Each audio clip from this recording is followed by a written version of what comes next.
এয়া আকাশবাণী বাতৰি পঢ়িছো ৰত্ন দাসে।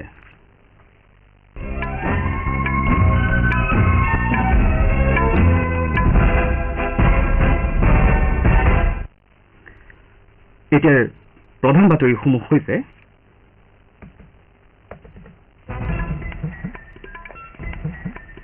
লোকসভা নিৰ্বাচনৰ প্ৰথম পৰ্যায়ৰ ভোটগ্ৰহণৰ অন্তত বাকীকেইটা পৰ্যায়ৰ বাবে প্ৰচাৰ অভিযান তীব্ৰতৰ হৈ উঠিছে। সমগ্ৰ দেশতে আজি মহাবীৰ জয়ন্তী পালন কৰা হৈছে। প্ৰধানমন্ত্ৰী নৰেন্দ্ৰ মোদীয়ে কৈছে যে বৰ্তমান সমগ্ৰ বিশ্বই গোলকীয় শান্তি সুনিশ্চিত কৰাৰ বাবে ভাৰতলৈ চাই আছে। ৰাষ্ট্ৰপতি দ্ৰৌপদী মুৰ্মু আৰু উপ ৰাষ্ট্ৰপতি জগদীপ ধনখৰে অসামৰিক সেৱা দিৱস উপলক্ষে দেশৰ সকলো অসামৰিক সেৱাৰ বিষয়াসকলক শুভেচ্ছা জ্ঞাপন কৰিছে আৰু IPL ক্ৰিকেট প্ৰতিযোগিতাত আজি Royal Challengers Bengaluru Kolkata Knight ৰাইডাৰ্ছৰ বিৰুদ্ধে অৱতীৰ্ণ হোৱাৰ বিপৰীতে পাঞ্জাৱ কিংছ গুজৰাট টাইটানছৰ সন্মুখীন হ'ব।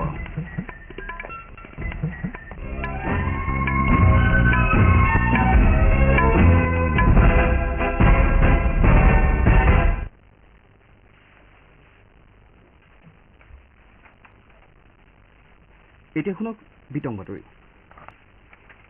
লোকসভা নিৰ্বাচনৰ প্ৰথম পৰ্যায়ৰ ভোটগ্ৰহণৰ অন্তত বাকীকেইটা পৰ্যায়ৰ বাবে প্ৰচাৰ অভিযান তীব্ৰতৰ হৈ উঠিছে। মহামিত্ৰজোঁট আৰু NDAকে ধৰি সকলো ৰাজনৈতিক দলৰ জ্যেষ্ঠ নেতা আৰু তাৰকা প্ৰচাৰকসকলে ভোটদাতাসকলৰ মন জয় কৰাৰ বাবে দেশৰ বিভিন্ন ঠাইত নিৰ্বাচনী সভাত অংশগ্ৰহণ কৰিছে। দ্বিতীয় পৰ্যায়ত নিৰ্বাচনৰ প্ৰচাৰ অভিযানৰ সামৰণি পৰিবলৈ 4 দিন বাকী থকা অৱস্থাত ৰাজনৈতিক নেতাসকলে ভোটদাতাসকলক আকৰ্ষণ কৰাৰ বাবে যৎপৰোনাস্তি চেষ্টা চলোৱা পৰিলক্ষিত হৈছে। দ্বিতীয় পৰ্যায়ত কেৰালাৰ 20খন আসনৰ আটাইকেইখন, কৰ্ণাটকৰ 28খন আসনৰ 14খন, ৰাজস্থানৰ 13খন, উত্তৰ প্ৰদেশ আৰু মহাৰাষ্ট্ৰৰ 8খনকৈ, মধ্যপ্ৰদেশৰ 7খন, অসম আৰু বিহাৰৰ 5খনকৈ, পশ্চিমবংগ আৰু ছত্তীশগড়ৰ 3খনকৈ আৰু ত্ৰিপুৰা তথা জম্মু কাশ্মীৰৰ এখনকৈ আসনৰ বাবে 26 এপ্ৰিলত ভোটগ্ৰহণ কৰা হ'ব। কংগ্ৰেছৰ জ্যেষ্ঠ নেতা ৰাহুল গান্ধীয়ে আজি মধ্যপ্ৰদেশত সটনাত এখন নিৰ্বাচনী সভাত ভাষণ দিব। কংগ্ৰেছৰ ৰাজ্যিক সভাপতি জিতু পটোৱাৰী, ৰাজ্যসভাৰ সাংসদ বিবেক টংখা আৰু প্ৰাক্তন কেন্দ্ৰীয় মন্ত্ৰী অৰুণ যাদৱেও এই বৈঠকত সম্বোধন কৰিব। ৰাজ্যখনৰ মুখ্যমন্ত্ৰী মোহন যাদৱে বিজেপিৰ হকে ঠায়ে ঠায়ে প্ৰচাৰ চলাব। তেওঁ আজি সাগৰ, ছত্তৰপুৰ আৰু ৰিৱাত কেইবাখনো নিৰ্বাচনী সভাত ভাষণ দিব। একেদৰে বিজেপিৰ ৰাজ্যিক সভাপতি বিষ্ণু শৰ্মাই চন্দলা আৰু প্ৰাক্তন মুখ্যমন্ত্ৰী শিৱৰাজ সিং চৌহানে বিদিশাত দলৰ হকে প্ৰচাৰ চলাব। মন্ত্ৰী প্ৰহ্লাদ পেটেলে বান্দা, দেউৰী আৰু হায়াতপুৰত কেইবাটাও কাৰ্যসূচীত ভাগ ল'ব। আজি মহাবীৰ জয়ন্তী। জৈন ধৰ্মৰ 24 সংখ্যক তীৰ্থংকৰ ভগৱান মহাবীৰ জৈনৰ জয়ন্তী হিচাপে এই উৎসৱ পালন কৰা হয়। ভগৱান মহাবীৰে অহিংস, সত্য, ব্ৰহ্মচৰ্য, অস্ত্ৰেয়, সংযমৰ লেখীয়া জৈন আদৰ্শৰাজিৰ মাধ্যমেৰে শান্তিপূৰ্ণ সহাৱস্থান আৰু বিশ্ব ভাতৃত্ববোধৰ পথ দেখুৱাই গৈছে। ৰাষ্ট্ৰপতি শ্ৰীমতী দ্ৰৌপদী মুৰ্মু, উপ ৰাষ্ট্ৰপতি জগদীপ ধনখৰ আৰু প্ৰধানমন্ত্ৰী নৰেন্দ্ৰ মোদীয়ে মহাবীৰ জয়ন্তী উপলক্ষে দেশৰ জনসাধাৰণ, বিশেষকৈ জৈন ধৰ্মাৱলম্বী লোকসকলক ওলগ জনাইছে। ৰাষ্ট্ৰপতি শ্ৰীমতী দ্ৰৌপদী মুৰ্মুৱে কৈছে যে অহিংসা আৰু কৰুণাৰ প্ৰতীক স্বৰূপ ভগৱান মহাবীৰৰ জন্ম জয়ন্তীৰ লগত সংগতি ৰাখি পালন কৰা এই উৎসৱে আমাক মৰম ভালপোৱা আৰু শান্তিৰ বাৰ্তা দিয়ে। তেওঁ কয় যে ভগৱান মহাবীৰে এখন আদৰ্শ আৰু সভ্য সমাজ গঢ়াৰ বাবে অহিংস, ব্ৰহ্মচৰ্য, সত্য আৰু ত্যাগৰ পথ দেখুৱাই গৈছে আৰু তেওঁ শিকনিসমূহৰ মানৱ জাতিৰ কল্যাণৰ বাবে সদায় প্ৰাসংগিক হৈ থাকিব। ৰাষ্ট্ৰপতিগৰাকীয়ে লগতে মহাবীৰ জয়ন্তী উপলক্ষে সকলোকে মৰম ভালপোৱা আৰু সম্প্ৰীতি বিয়পোৱাৰ বাবে অংগীকাৰবদ্ধ হ'বলৈ আৰু ৰাষ্ট্ৰৰ বিকাশৰ বাবে নিষ্ঠাৰে কাম কৰিবলৈ আহ্বান জনাইছে। উপ ৰাষ্ট্ৰপতি জগদীপ ধনখৰে এটা বাৰ্তাত কয় যে ভগৱান মহাবীৰে আমাক শান্তিপূৰ্ণ, সমৃদ্ধিশালী আৰু সম্প্ৰীতিৰে ভৰা সমাজ গঢ়াৰ পথ দেখুৱাই গৈছে। তেওঁ লগতে জনসাধাৰণক মহাবীৰ আদৰ্শৰাজি অনুসৰণ কৰিবলৈ আহ্বান জনায়। লগতে প্ৰধানমন্ত্ৰী নৰেন্দ্ৰ মোদীয়ে নিজৰ বাৰ্তাত কয় যে ভগৱান মহাবীৰৰ শান্তি, সংযম আৰু সদিচ্ছাৰ বাৰ্তাসমূহ উন্নত ভাৰত গঢ়াৰ ক্ষেত্ৰত অনুপ্ৰেৰণাৰ উৎস হিচাপে পৰিগণিত হৈছে। ৰাষ্ট্ৰীয় নিৰীক্ষণ সংস্থাই 2024 বৰ্ষৰ জুন মাহত অনুষ্ঠিত হ'বলগীয়া বিশ্ববিদ্যালয় অনুদান আয়োগক ৰাষ্ট্ৰীয় যোগ্যতা নিৰূপণকাৰী পৰীক্ষা UGC নেটৰ বাবে পঞ্জীয়ন প্ৰক্ৰিয়া আৰম্ভ কৰিছে। পঞ্জীয়নৰ প্ৰক্ৰিয়া 10 মেলৈকে অব্যাহত থাকিব আৰু অনলাইনযোগে পৰীক্ষা মাচুল জমা কৰাৰ বাবে 22 মে ধাৰ্য কৰা হৈছে। নেট পৰীক্ষাত উত্তীৰ্ণ হ'লে জুনিয়ৰ ৰিচাৰ্চ ফেলোশ্বিপ প্ৰদান কৰা হয় আৰু এনে শিক্ষাৰ্থীসকলে সহকাৰী অধ্যাপক পদত নিযুক্তিৰ বাবে যোগ্যতা লাভ কৰে। এই পৰীক্ষাৰ ভিত্তিত 83টা বিষয়ৰ PhD পাঠ্যক্ৰমত নামভৰ্তি কৰা হয়।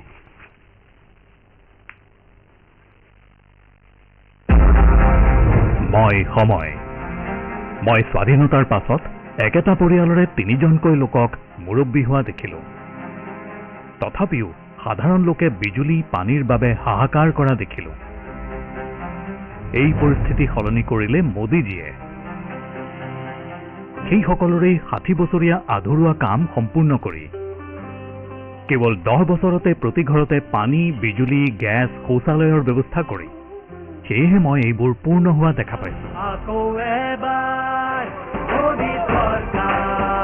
পদুম ফুলৰ চিহ্নত ভোট দিয়ক, বিজেপিক জয়যুক্ত কৰক। আপোনালোকে বাতৰি শুনিছে আকাশবাণীৰ পৰা।